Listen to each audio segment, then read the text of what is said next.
بسم اللہ الرحمن الرحیم۔ السلام علیکم ورحمۃ اللہ وبرکاتہ۔ پیارے بچوں، صوبیہ آپی آج پھر آپ کے لیے ایک مزیدار سی کہانی لیے حاضر ہیں۔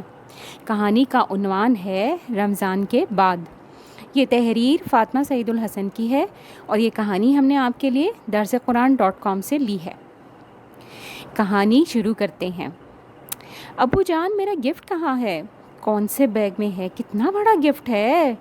حسن نے سارے سوالات ایک ساتھ کر کے اپنا گفٹ ڈھونڈنا شروع کر دیا۔ طلحہ بھی کمرے میں آ کر بیگ کی طرف لپکا مینز یعنی جھپٹ کے کسی چیز کو دیکھنا۔ ابو جان، میرے لیے گفٹ نہیں لائے؟ اتنے میں انیسہ نے معصومانہ انداز میں کہا۔ اس بار تو آپ عید کے دن گھر پر بھی نہیں تھے اور ہمیں عیدی بھی نہیں ملی۔ ہمیں ڈبل گفٹ ملنے چاہیے۔ ابو جان نے سب کو پیار کرتے ہوئے کہا، آپ سب کے لیے گفٹ لے کر آیا ہوں، لیکن گفٹ ملنے سے پہلے بتاؤ تو ذرا کہ اپنے کیے ہوئے وعدوں کو کس کس نے پورا کیا ہے؟ جس نے وعدہ نبھایا اس کو گفٹ ملے گا۔ نبھانا مینز پورا کرنا، ٹھیک ہے؟ اور جس نے وعدہ پورا نہیں کیا وہ عیدی لے گا اور نہ گفٹ۔ ابو جان نے حتمی فیصلہ سنا دیا۔ حتمی معنی آخری فیصلہ۔ میں نے اپنا وعدہ پورا کیا ہے۔ میں نے پورے رمضان نماز پابندی کے ساتھ باجماعت پڑھی اور روزانہ قرآن کی تلاوت بھی کی۔ ایک دن بھی ناغہ نہیں کیا۔ ناغہ یعنی چھٹی نہیں کی، حسن نے خوشی بتایا۔ انیسہ سے بھی خاموش نہ رہا گیا۔ ابو کے پاس بیٹھ کر کہنے لگی، ابو جان، پورے رمضان میں نے امی کی گھر کے کاموں میں مدد کی ہے۔ طلحہ نے چھڑتے ہوئے کہا، تم نے کام کیا یا خراب کیا؟ حسن بھی جھٹ سے بولا، ہاں وہ جو گلاس توڑا تھا وہ۔ ہاں۔ دونوں بھائی ہنس پڑے۔ ابو جان بھی مسکرانے لگے۔ انیسہ منہ بسورتے ہوئے بولی، منہ بسورنا پتہ ہے کسے کہتے ہیں؟ جب آپ سیڈ فیس بناتے ہیں نا، دیکھا ہے نا آپ نے، تو کیا ہوتا ہے کہ نیچے والا ہونٹ جو ہوتا ہے الٹا سا لٹک جاتا ہے نا، تو ایسے اس کو کہتے ہیں منہ بسورنا۔ منہ بسورتے ہوئے بولی، ابو جان وہ تو غلطی سے گر گیا تھا، لیکن میں افطاری میں چٹنی بناتی تھی اور سحرین میں برتن بھی دھوتی تھی۔ ابو بولے، بھائی میں اپنی پیاری بیٹی کو جانتا ہوں، اس نے اپنی امی کی خوب مدد کی ہوگی۔ اچھا، آپ دونوں نے تو اپنے اپنے وعدے پورے کیے، اب طلحہ کی باری ہے۔ یہ سنتے ہی طلحہ کو ایسی چپ لگی کہ جیسے سانپ سونگھ گیا ہو۔ چپ لگی یعنی وہ بالکل چپ ہو کے بیٹھ گیا، اور سانپ سونگھنے کا بھی مطلب یہی ہوتا ہے۔ حسن نے گھور کر دیکھا، اب بولنا بھی شروع کرو تاکہ ہم اپنے اپنے گفٹ لے سکیں، یا بتا دو کہ تم نے اپنا وعدہ نبھایا ہی نہیں۔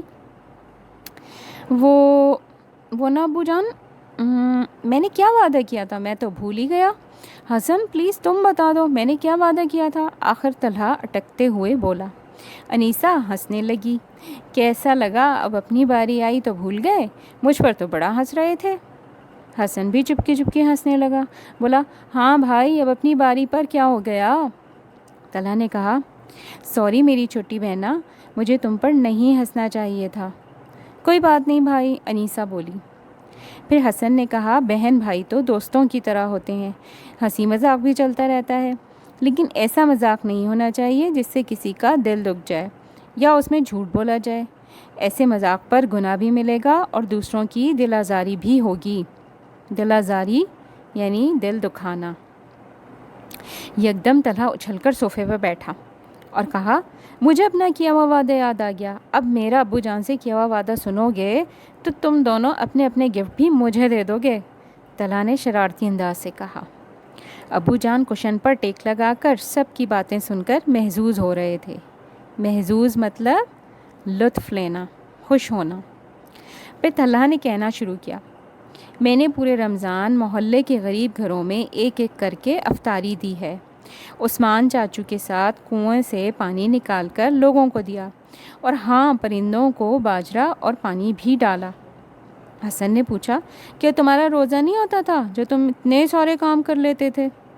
کیوں نہیں، روزے میں تو ڈبل اجر ملتا ہے دوسروں کی مدد کرنے سے، طلحہ نے خوشی سے جواب دیا۔ آخر ابو جان جو خاموشی سے سب سن رہے تھے مسکراتے ہوئے بولے، شاباش، تم نے واقعی بہت اچھے کام کیے۔ خدمت خلق ایک عظیم کام ہے۔ خدمت خلق یعنی لوگوں کی مدد کرنا۔ آپ سب کو لیٹ عیدی بھی ملے گی اور اچھے اچھے کام کرنے پر گفٹ بھی. لیکن اب ایک وعدہ اور کرنا ہوگا مجھ سے، تاکہ جیسے مجھے خوش کیا ویسے ہی اللہ تعالیٰ کو بھی ہمیشہ خوش رکھنے کی کوشش کریں گے، اور پھر وہ آپ کو بہت سارے گفٹس دے گا. واہ ابو جان، پھر تو ہمارا وعدہ پکا، بتائیں کیا کرنا ہوگا؟ تینوں بچے ایک ساتھ بولے. ہاں میرے پیارے بچوں، ہم سب رمضان میں روزے رکھتے ہیں، نیکی کے کام کرتے ہیں، پھر اللہ تعالیٰ ہمیں گفٹ میں عید الفطر دیتے ہیں جس میں ہم سب خوشیاں مناتے ہیں. لیکن یاد رکھنا، عبادت اور نیک کام صرف رمضان میں نہیں کرنے بلکہ اس کے بعد بھی کرنے ہیں.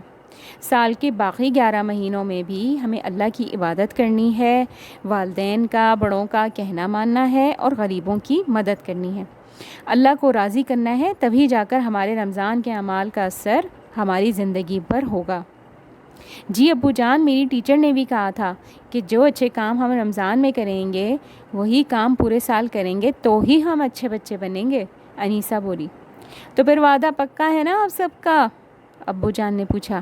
تو تینوں بچوں نے ابو جان کے گلے لگتے ہوئے کہا، جی ہاں، ہم سب کا پکا وعدہ ہے ابو جان، انشاءاللہ. تو بچوں، کہانی ہوگی ختم اور ہمارے جانے کا وقت بھی آ گیا. اسی لیے انشاءاللہ آپ سے بہت جلد ایک اور نئی مزیدار سی کہانی کے ساتھ دوبارہ ملیں گے. تب تک کے لیے السلام علیکم ورحمۃ اللہ وبرکاتہ.